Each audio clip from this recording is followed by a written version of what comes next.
dongeng, dan legenda. Kisah asal mula nama Boyolali berkaitan dengan legenda Ki Ageng Pandan Arang, seorang tokoh penting yang juga dikenal sebagai Tunggung Notoprojo, Bupati Semarang pada abad ke-19. Dalam cerita ini, nama Boyolali belum dikenal pada masa-masa awal kerajaan seperti Kerajaan Demak Bintoro maupun Kerajaan Pengging.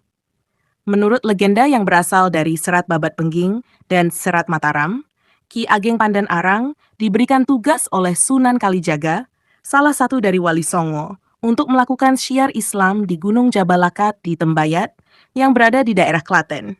Perjalanan ini penuh dengan tantangan dan rintangan sebagai ujian bagi Ki Ageng. Salah satu kejadian menarik dalam perjalanan ini terjadi ketika Ki Ageng dirampok oleh 3 orang di tengah hutan belantara.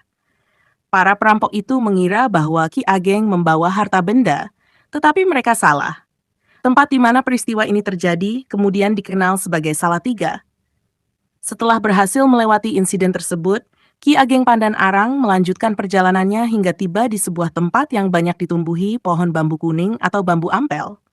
Tempat ini kini dikenal sebagai Ampel, sebuah kecamatan di Boyolali.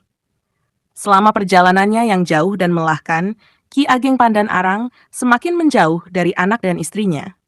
Ketika beristirahat di sebuah batu besar yang berada di tengah sungai, Ki Ageng merasa terpukul oleh jarak yang telah dia tempuh dan keluarganya yang semakin jauh. Dalam kesedihannya, dia berkata, "Boyo wis lali wong iki," yang dalam bahasa Indonesia berarti sudah lupakah orang ini.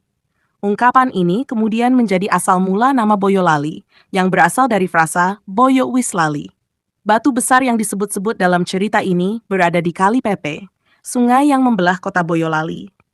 Meski tidak ada yang bisa memastikan bahwa ini adalah batu tempat Ki Ageng beristirahat, batu tersebut tetap menjadi bagian dari legenda lokal. Selain itu, ada juga kisah tentang Nyi Ageng Pandan Arang, istri dari Ki Ageng, yang beristirahat di sebuah batu besar di depan pasar Sunggingan Boyolali. Menurut masyarakat setempat, batu ini memiliki lekukan-lekukan yang mirip dengan permainan tradisional anak-anak yang disebut dakon. Batu ini dikenal sebagai Embah Dakon dan dianggap keramat oleh penduduk setempat. Hingga kini, batu ini masih ada dan dihormati oleh masyarakat Boyolali. Kisah ini tidak hanya menjelaskan asal mula nama Boyolali, tetapi juga menggambarkan perjalanan spiritual dan fisik yang berat dari Ki Ageng Pandan Arang dalam menjalankan tugasnya, serta bagaimana tempat-tempat yang ia lalui memperoleh nama-nama yang hingga kini masih dikenal. Setelah istirahat di batu besar tersebut dan melanjutkan perjalanan, Ki Ageng Pandan Arang akhirnya tiba di tujuan akhir di Gunung Jabal Lakat, Tembayat. Di sana, beliau melaksanakan tugas syiar Islam seperti yang diamanatkan oleh Sunan Kalijaga. Ki Ageng dikenal sebagai seorang yang gigih dalam menyebarkan ajaran Islam, meski harus melalui berbagai rintangan dan tantangan dalam perjalanan spiritualnya. Namun, cerita tentang asal mula nama Boyolali tidak hanya berhenti pada perjalanan Ki Ageng Pandan Arang. Legenda ini juga memperkaya kisah-kisah yang beredar di sekitar wilayah Boyolali hingga saat ini. Misalnya, ada beberapa tempat lain yang dipercaya memiliki keterkaitan dengan perjalanan Ki Ageng dan Nyi Ageng. Batu di Pasar Sunggingan dan Embah Dakon. Batu besar di Pasar Sunggingan Boyolali yang disebut Embah Dakon memiliki kisah menarik lainnya. Masyarakat sekitar percaya bahwa batu ini menyimpan jejak spiritual dari Nyi Ageng Pandan Arang. Dalam istirahatnya, Nyi Ageng dikisahkan sering mengetukkan tongkatnya ke batu tersebut, dan akibatnya, batu tersebut mengalami perubahan bentuk hingga membentuk lekukan-lekukan yang menyerupai dakon, permainan tradisional yang dikenal luas di Jawa. Masyarakat sekitar percaya bahwa batu Embah Dakon memiliki kekuatan mistis dan dianggap keramat.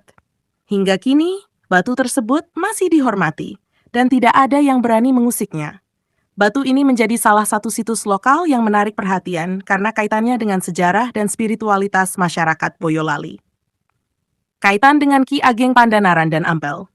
Di Ampel, tempat yang dikenal karena banyaknya pohon bambu ampel, Ki Ageng Pandan Arang juga sempat singgah.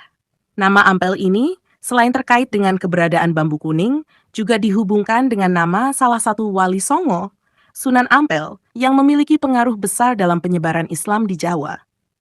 Ki Ageng Pandan Arang, yang menjalani tugas syiar agama, dianggap sejalan dengan upaya Sunan Ampel dalam menyebarkan ajaran Islam di wilayah Jawa Tengah. Kisah Ki Ageng Pandan Arang tidak hanya memberikan kita wawasan tentang asal mula nama Boyolali, tetapi juga menggambarkan perjalanan panjang seorang tokoh spiritual dalam menyebarkan agama Islam di tanah Jawa. Setiap tempat yang dilalui oleh Ki Ageng dan Nyi Ageng memiliki cerita dan legenda yang kaya, memberikan makna dan sejarah yang mendalam bagi wilayah tersebut.